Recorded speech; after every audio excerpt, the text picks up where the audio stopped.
Good morning. Today on Talk About It Tuesday, I want to talk about worms in dogs and cats, mostly because, that's what we focus on.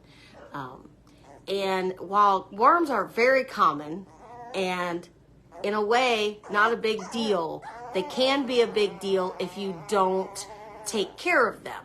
So this whiny butt that you hear and now can see is tiny little puppy who is supposed to be 6 weeks old and a bully breed, so not a little breed puppy. He only weighs 1.5 pounds. His siblings and him came in on Saturday to get a vaccine because they are going to be part of our Positive Planned Parenthood program. So at 6 weeks, we vaccinate them and then we send them home. And then when we're able to bring them back, we can have a second vaccine ready to go for them. And that keeps them better protected. But the staff saw this little guy and knew that he wasn't doing very well. He was very dehydrated and at least half the size of his siblings. Now, there's always a runt in a litter. We know that. That's just how it is. But sometimes some runts have a harder time than others. This guy was from a litter of 8, so, he was having a really hard time because his other siblings were, were like this big, okay? And then I got a little guy here who pretty much fits in one hand. So, he's the reason I'm going to talk about worms again today. It's really common for most animals to carry worms at some point or a little bit all the time. There are 4 types of worms, and I'm going to speak mostly to dogs, but cats have this too. They have worms that they pick up as well. But in dogs, there is 4 kinds of worms that are really common.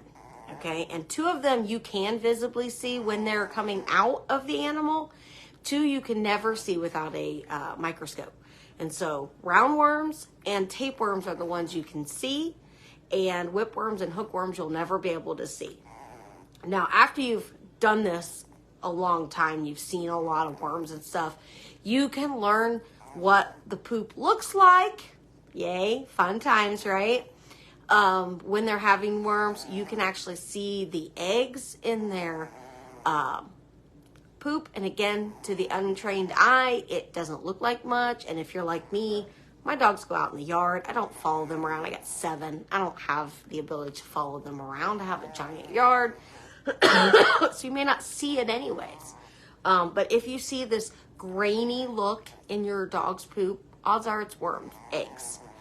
They don't look like little eggs like you would think of. I'm going to stick this little guy in his pouch here so he can be warm, because although he's supposed to be about 6 weeks old, he really is more like a 2 to 3 week old. He doesn't maintain his own body weight right now, and he has to be fed like a baby. So I have this little pouch that lets me carry puppies around. Anyways, so these worms all come from the environment, okay? It doesn't matter how much you mow or how clean you keep your house. All animals get worms at some point. When in fact, we deworm animals upon intake. That is part of our regular protocol. All puppies, dogs, cats, kittens, they all get dewormer no matter where they come from, in a house, outside, don't know. We worm everything because odds are they have some kind of worms going on inside of them. And some animals, you might not notice this for a long time. And again, worms, just because they get them, it's not like, oh my gosh, they're going to die or anything, right? Just getting the worms is not a big deal. They don't become a big deal until it becomes what you would call more of an infestation, where there are more worms in their body than there is leftover nutrients for the animal, okay? And that's when you'll start to see the animal lose weight. They're still eating, or maybe they're even wanting to eat more than they usually do, but yet they're still skinny. Those are kind of indicators. Diarrhea can imply that they have worms. There is also sometimes they have blood in their stool from the worms. So there's different things that can happen. It depends. Like every situation is different. Now let's talk my dogs, for instance. my dogs get a monthly heartworm pill that also kills all 4 of those worms I just mentioned every single month. So even if they're out there picking them up, every month when they take their heartworm pill, they're getting them killed and out their system. And then that's why, I don't really, have to track it, and it's got the medicine, it does its thing. And only if they're still having issues would I, do anything. So like in this little guy, his poop looked pretty normal, no big deal, until I started worming him. And then after 2 days of dewormer, that is when I started to see the roundworms finally come out. So that's another reason why this guy is behind his growth, is because not only was he fighting his siblings who were twice his size and a whole lot of them for food and losing, but now he's got worms in his belly, and not really in his belly, but in his intestines, in his belly, all those areas. And they get their nutrients from the food first. And what's left goes to the animal. That is why when you leave it untreated and the worms multiply in there, eventually the balance shifts and the worms are getting all the food and the animals are not getting anything. And that's when you start to see the weight loss and you start to see other issues. If it goes on long enough, they will die because they're starving to death. I've seen animals have what looks to be like neurological issues, and it is literally because the worms have taken everything from them and their brain cannot get enough nutrients to function, so they cannot function properly. So about 2 years ago, I was given a puppy. He was a German Shepherd puppy.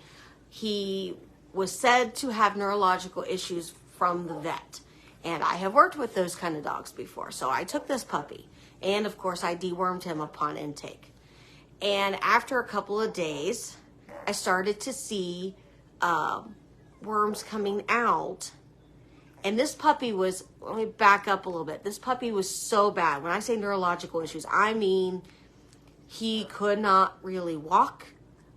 If there was food in front of him, he would get so excited his front legs would buckle and he couldn't use them, and he would be flailing around, so it made it hard for him to eat because the food was all getting knocked around. He couldn't look at food and directly reach for it and eat it, so it was more of a just kind of root around and look for it. And so they didn't think, if he'd have stayed that way, his quality of life was really not good. But after a couple of days of deworming and getting some worms out, when I saw, and again, at this point, I just thought, oh, he had worms.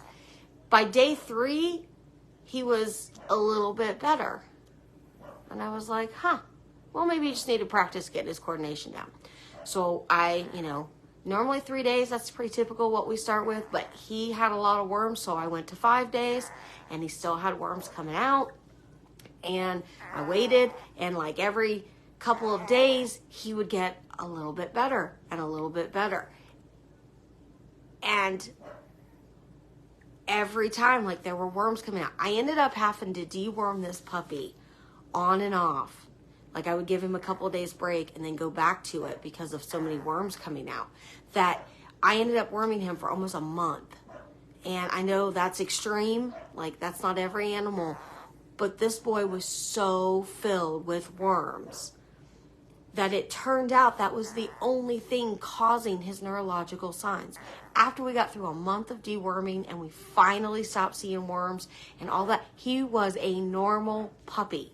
Now, again, this is not every neurological puppy that is worms, but it's a place to start.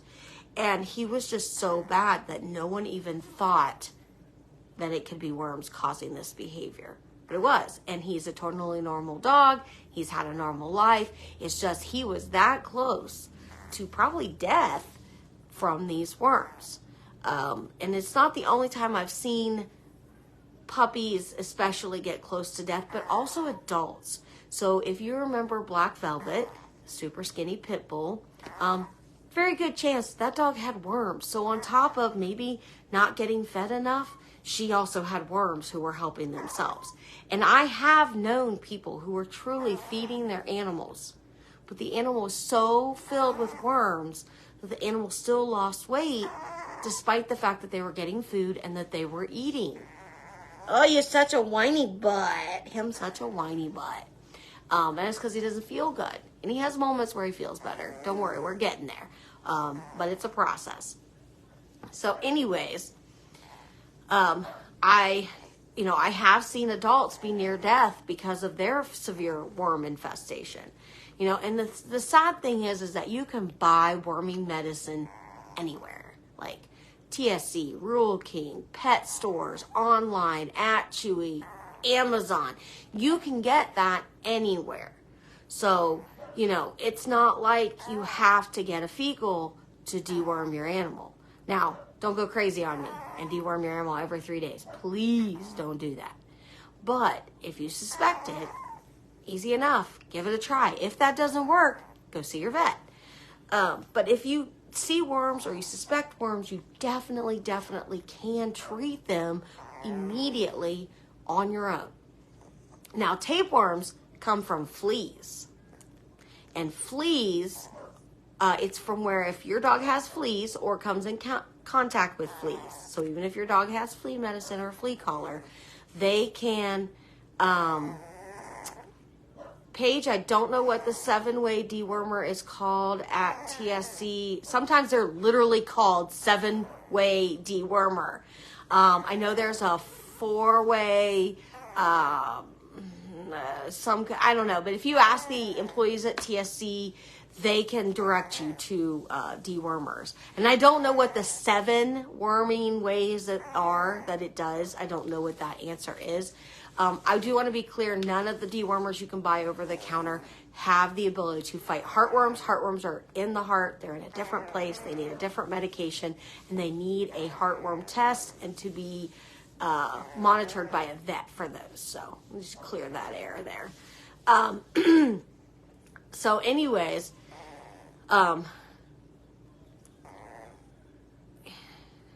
there are 7-way ones. There absolutely are. I can't remember the name of them, but like I said, sometimes they go really simple and you can buy a 4-way dewormer and a 7-way dewormer, and literally that's the name of the dewormer. So, it's really hard to say, but there are lots of different ways, different types out there. You at least want one that does the 3, and that's a good place to start. You're not sure, see if that fixes it. And I know cats have slightly different worms. They can get tapeworms, roundworms, and then they either get hook or whip, and I can't remember which because cats are a learning process for me. So, got sidetracked there. But adults can suffer from them too. Once I had a puppy so filled with worms, and she was a little bitty thing, that not only was she pooping out her worms, because that's how they get rid of them. So when you deworm a dog, even if they seem like they're fine, if you deworm a dog and they have worms, then their poop's going to change. That's when you'll see the worms coming out, because you're dispelling them out of the body. The body has to get rid of them, okay?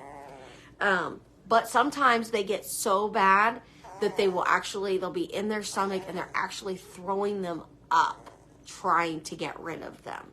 That is so gross. I hate saying it. I hate seeing it. But man, if an animal is throwing up worms, you've hit a point where like, this is severe. And I almost lost that puppy. But again, we had to deworm her a long time, and we finally got it to where it was fine. And she is totally happy and weighs like 18 pounds now and is a nutcase. I keep in touch with her adopters. So worms are very commonplace. They're gonna be out there. You might bring some in and not even know it. So even if you have cats who never leave the house, we walk through grass, we walk through things. We don't always know what's on our shoes. And again, when most of these worms are in the stool, that's how they transfer. The dogs can sniff it, sometimes eat it. I know, gross. Ugh. Sometimes they might eat a mouse or a little critter that has worms that gives it to them. So they are contagious, and that they can be spread. If one of your dogs gets it, odds are your other dogs are going to pick it up, but not necessarily. If you ever raise a bunch of kids, you you can put them to bed together, and when they wake up, 3 out of 5 can be sick, and the other 2 never get it, and you don't know why. Same thing with your animals. So you could be walking somewhere where poop used to be, and there's still some areas with worm eggs or whatever, and you pick them up and you bring them into the house, you know. So it just happens, you know. It's not the end of the world, but it is important that we get it treated. It's not something you can leave untreated. And many times you're going to deworm them. A normal situation, you're going to deworm them, and you're going to wait 2 weeks, and you're going to do it again to catch any eggs that have hatched since then, okay? All of these different dewormers, they all have their different ways of doing it. Sometimes it's a one-time pill. Sometimes it's 2 or 3 days. It's a powder. It's a liquid. Like, there's so many options out there. And you're going to have to read the directions and see for yourself which one you want to use. I can't say that any of them don't work. As far as I know, they all work. We've used multiple different kinds at the shelter, trying, you know, when one's out, we'll grab something else, or we're in a hurry. We will run down to TSC if we run out. We have, you know, had to, like, we've changed it around based on price, things like that. So I'm not saying one works better than the other. You definitely, if you have absolutely no clue about worms and you think your dog's got them and you want to just start treating it, look for the 3 to 4 way, okay? So you want to flea treat your animals too, because fleas create tapeworms. And sorry I get off on tangents. I don't mean to. There's no script, so you know. And if I had a script, you'd hate it, because I do a lot of trying to remember. So no script for me. Tapeworms come from an animal swallowing a flea. Okay, so if there's a flea walking on them and they grab it to get rid of it, because they have to use their teeth, right? They don't have hands. And then they happen to swallow it, that will turn into a tapeworm. And that is how that happens. And then the tapeworms, you know, continue. And again, fleas can come in from people. My dad is famous for bringing in fleas into the house all the time, every time he mows. So it happens. You can bring these things into your animals who never go outside. Your own yard has worms, eggs, and all of that. I read whipworms, I believe it is. Their eggs can live up to a year in warm, moist ground. So probably not around here. They don't make it a year because we do have winter. But still, that's a long time that your animal could come in contact with those that was left from something else way back when. All right. So if you have questions about worms, I'll do my best to answer them on this post. You know, as usual, I'm not a vet, just seen a lot of things, and worms is a very common thing that we deal with. And this boy is really grumping. He wants me to move around. He's like having a baby, man. You know, he wants to be bounced and moved around and gets you up 6 times in the middle of the night. You know, it's what it's like. So, all right. So, questions, I'll do my best to answer. If I can't answer, I'm going to send you to your vet. If you have any questions, you're welcome to call your vet if you're concerned. But anytime your animal is losing weight for seemingly no reason and you do not do a regular dewormer, definitely want to continue, you know, like, check that out. That is like the first thing we go to before we go to anything else. All right, I'm going to quit stumbling over myself. I'm loving the messages and everything. I didn't get to say good morning to Paige or Jen. Hi. It is hard for me to read and keep going. If you haven't noticed, I get a little distracted. So have a nice day. I'm heading to work.